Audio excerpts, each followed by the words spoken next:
Es bueno que la historia no frene, ¿no? Un proceso evolutivo, el avance, pero es bueno pensarla a la historia. ¿Y cómo no vamos a pensar en el peronismo, ¿no? Que es uno, diríamos, es uno de los dos temas por los cuales nos estudian a nosotros, a la República Argentina, como sociedad. ¿Por qué? Porque trascendió la muerte del líder. El único movimiento que sigue vigente y con vida plena a pesar de la muerte del líder. Roberto Baschetti, gracias por haber venido. Por favor, el agradecido soy yo y aquí estoy para contestar todas las preguntas que creas necesarias.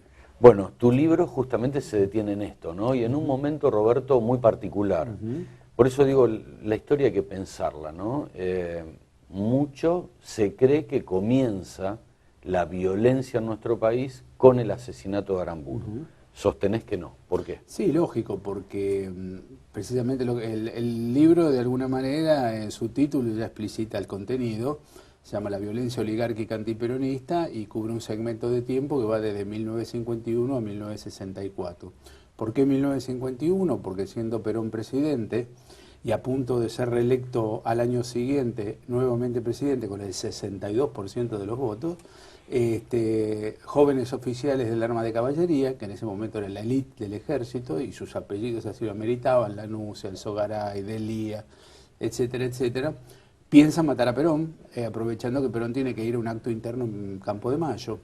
¿Y qué ocurre? Que no cuentan, tenían todas las de ganar, porque obviamente era el factor sorpresa y estaban todos armados, pero con lo que no cuentan es que el grueso de los suboficiales, otro origen social, digamos, que eran peronistas, también estaban advertidos de ese posible atentado y lo abortan.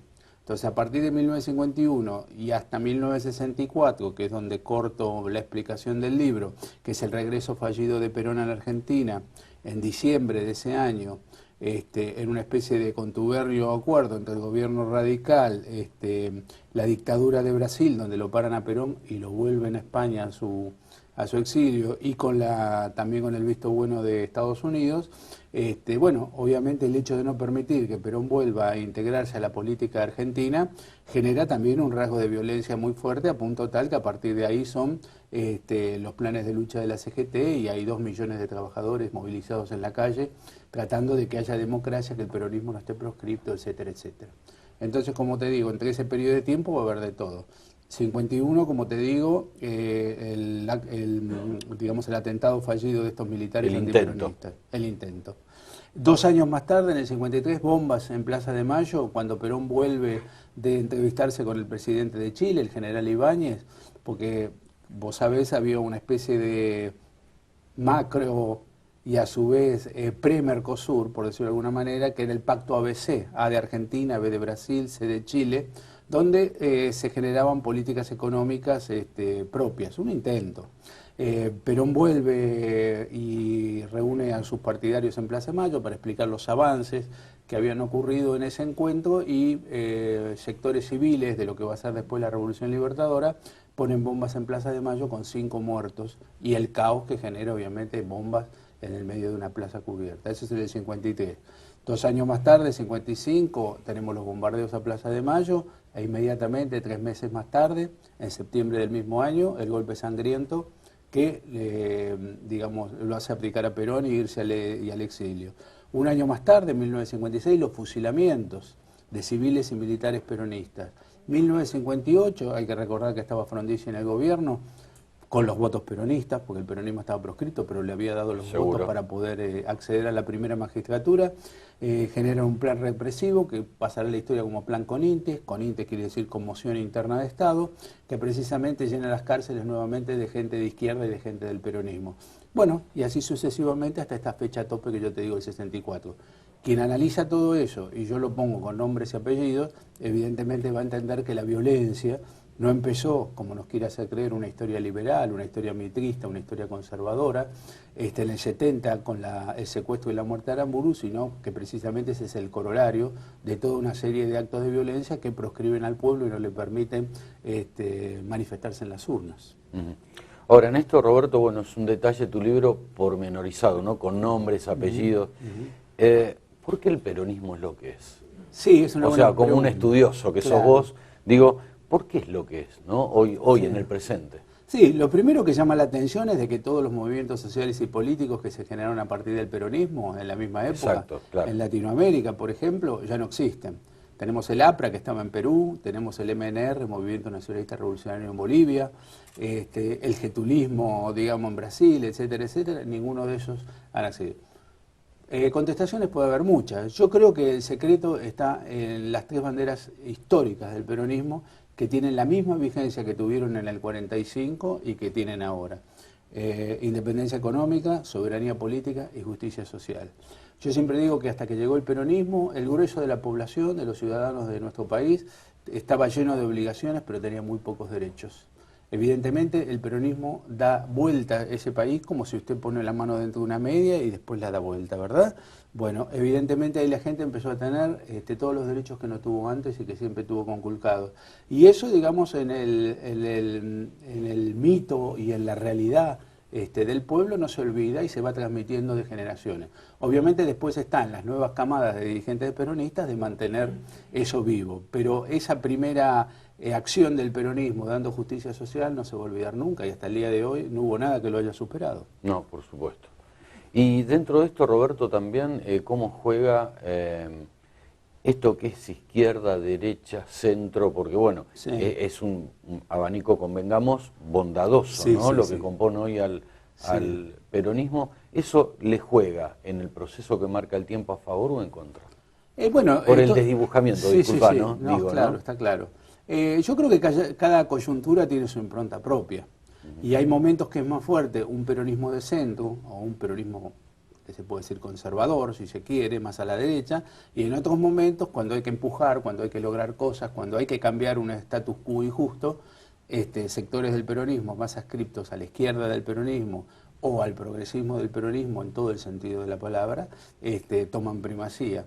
Yo creo que esa es fue, digamos, lo que Perón logró llevar a su máximo exponente, es decir, unificar en una misma doctrina sectores que venían, o sectores políticos o sociales, que venían de diferentes orígenes. Hay que recordar que en el origen del peronismo había tanto gente del Partido Socialista, como gente del radicalismo, como conservadores. Y sin embargo él logró unificarlos a todos bajo lo que primero se llamó Partido Laborista, claro, y luego se llamó Partido Peronista.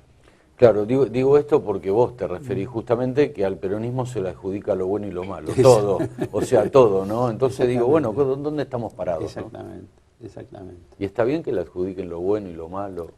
Bueno, eso lo da el protagonismo también. Claro, ¿no? Eso es evidente. Yo creo que, viste, que siempre en la historia de un país, además ¿cómo podríamos explicarlo? A ver, los procedimientos o las acciones que se dan nunca son lineales, es decir, no se empieza en A y se termina en Z. Generalmente hay avances, retrocesos, momentos sesgados donde hay que buscar por otro lado para volver a otro punto de origen y de ahí de vuelta a retomar. Y creo que con el peronismo también pasa eso.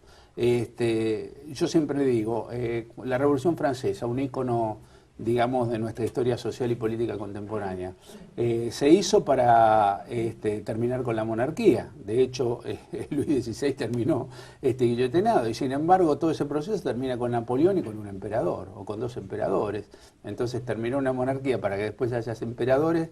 Evidentemente eso explica que a veces los procesos políticos no son como uno quiere que sea, y a veces hay retrocesos. Eso independientemente de que evidentemente hoy en día Francia tiene una república que es sinónimo de democracia y de lo que se tiene que entender por una verdadera política para la gente, ¿verdad?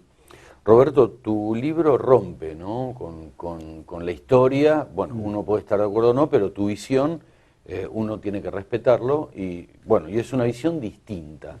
¿Qué percibís del público en general o de quien lo lee? ¿Lo acepta o no lo acepta? Mira, yo creo que hay que tener posición formada, digamos. El historiador aséptico no existe. El historiador tiene su ideología y, mira, hasta la persona que dice yo en política no me meto, está eligiendo algo. No meterse. No meterse, ¿no? Seguro. Entonces, a partir de esa concepción, yo creo que está claro de que yo tengo la posibilidad de expresarme. Yo soy sociólogo, historiador, y puedo hacer un libro de este tipo. Lo único, y puedo estar equivocado o no, pero lo único que conmigo mismo me exijo es tener la honestidad intelectual, de poner datos fehacientes y que se puedan corroborar en la práctica. Después, el que lea dirá. Pero, digamos, lo que no quiero o no hago y nunca hice es forzar una situación para, al revés, primero tener una hipótesis y después tratar de los hechos de llenarla con hechos fácticos o teóricos que no tienen nada que ver con la realidad. Eso me parece que es deshonesto. Yo eso es lo que no hago y en función de eso escribo. Yendo más concreto a tu pregunta, hay mucha gente que me dijo, bueno, al fin podemos leer algo que no esté contaminado de una historia empresarial, por decirlo de alguna manera, donde las empresas de alguna manera ponen sus intereses para que se diga una historia de colegio, acartonada, tipo Villiquen, etcétera, etcétera, que absolutamente nada tiene que ver con la realidad de nuestro país y de nuestra gente. Otro caso concreto, la resistencia peronista, 18 años de lucha. El hecho, creo, más importante de resistencia del pueblo argentino. Vos viste que en algún lado se hable o se estudie en las universidades, en las facultades, o alguien diga algo. No, son todos hechos segmentados, cortados, por ahí por una anécdota individual, por algo así, pero nadie lo toma como lo que realmente fue. Una lucha en conjunto del pueblo argentino para que hubiera nuevamente democracia en nuestro país. Seguro no, pero Roberto, hay muchos que no saben por qué existieron o por qué se crearon las 62 organizaciones, que era, diríamos, el brazo de lucha. Sí, de lo que, bueno, hay muchos que no lo saben, sí, digo, señor. ¿cómo puede ser, no? Claro, claro. Entonces, fíjate vos cuántos puntos oscuros hay, ¿no? En todo. Y eso es importante saberlo, por más que vos seas o no peronista. Lógico. Pero bueno, existieron las 62 organizaciones, bueno, pero ¿por qué? Y bueno, y muchos no saben por qué. Sí, lógico. Lo que hay que recordar es que, bueno, hasta ese ciertamente cómico, si no fuera por lo trágico, la Revolución Libertadora, rápidamente por el pueblo llamado Revolución Fusiladora, nuevamente bautizada a partir de los fusilamientos del 56, como yo comentaba antes, interviene la CGT, la Confederación General del Trabajo, que tenía 5 millones de afiliados. Y obviamente, además, se toma el trabajo de poner un interventor militar en cada sindicato. Obviamente los trabajadores empiezan a luchar para que se reivindiquen sus derechos y para que vuelvan a tener la autonomía que tuvieron durante los 9 años de gobierno peronista. En función de eso, el interventor que ponen es un marino, que el apellido era Patrón. Entonces era muy divertido que, digamos, el interventor de la CGT se llamara Patrón. Entonces le agregaron el nombre de la mamá a la Placet para que pasara más desapercibido y así pasó la historia este señor como Patrón Laplacet. Pero bueno, esa lucha, digamos, de los trabajadores, que evidentemente cada día veían conculcados más sus derechos, originó una lucha que lleva a un congreso en el cual precisamente 62 gremios, entre su gran mayoría peronistas y algunos del Partido Comunista, generan esa organización propia separado de los 32 que eran los gremios independientes o neutros entre comillas o favorables a la Revolución Libertadora. Y a partir de ahí se crea la famosa 62 organizaciones peronistas que se mantienen a lo largo del tiempo hasta el día de hoy, obviamente con altibajos y obviamente ahora no tiene la preeminencia que tenía en esa época, pero que en ese momento fue muy importante para recuperar los sindicatos para el peronismo. Seguro. Bien, pensamos un rato, por un rato, un momento importante de nuestra historia, ¿no?, que marcó durante muchísimos años y seguramente va a seguir marcando. Así que quiero agradecerte nuevamente, Roberto. Te agradezco muchísimo, gracias. Pausa.